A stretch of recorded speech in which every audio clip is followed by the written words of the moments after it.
sisi wafuasi wa Ahlulbeiti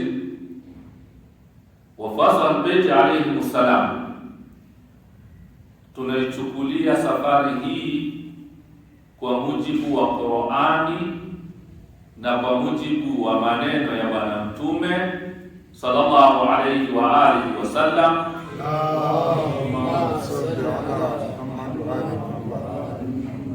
na kwa mujibu wa maelezo ya Ahlul Baiti salawatullahi wasalamu alayhi, man safara qassar wa aftar,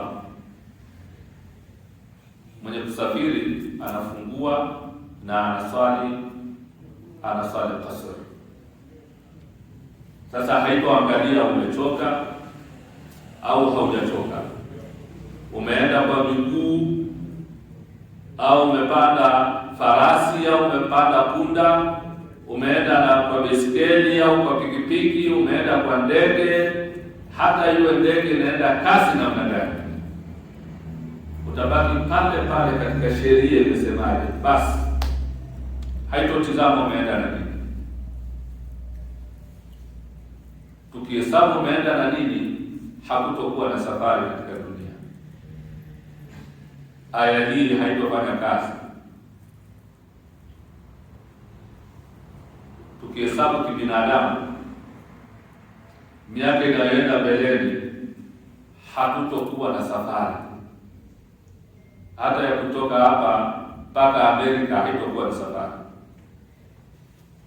Kutoka hapa mpaka Saudia mbeleni huko haitokuwa na safari, kwa sababu haitokuchosha, na vyombo kila siku vinapatikana vya kwenda kasi. Leo unatoka hapa unafika Dar es Salaam kwa ndege kwa dakika 45, si ndio? Unatoka Dar es Salaam unaenda Dodoma kwa ile treni kwa muda masaa mawili au kwa muda wa masaa mawili, hautahesabu safari.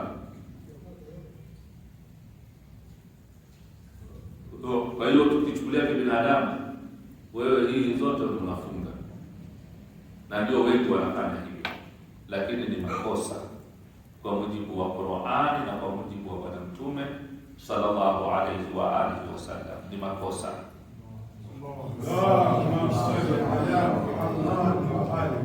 Sasa kwa utangulizi huu,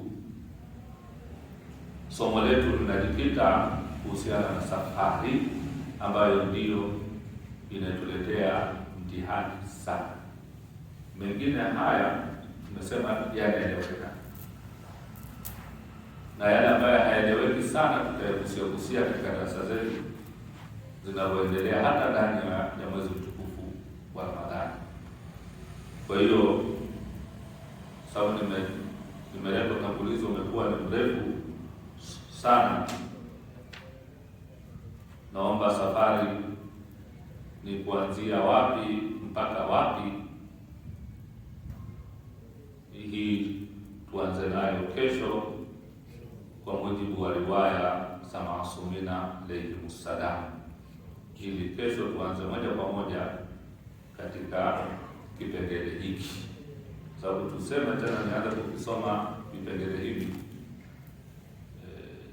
hatutorefusha, na hili linahitaji kurefushwa ili lieleweke, kwa sababu lina utata kwa Waislamu na hata kwa sisi pia wengine Mashia, unaoelewa unakuwa tofauti. Kwa hiyo ni vizuri tuje tulifuatilie, na mara nyingi ni safari hivi viko vingi. Sasa akina Bakari mara nyingi utamsikia niko Ngaramtoni, niko wapi, natakiwa ulifuatilie somo hili vizuri, si ndio? Na wengineo wengi na Bakari wote akasi. Kwa hiyo inshallah tutajikita katika kipengele hiki kwa siku ya kesho, lakini naamini utangulizi huu ambayo nimeuelezea tutakuwa tumeuelewa, ili hili liwe ni somo la kipekee ambalo linaanza lenyewe na linaishia lenyewe. insha Allah. Sallallahu ala Muhammadin wa ahli baiti tayyibin at-tahirin. Allahumma salli ala Muhammad wa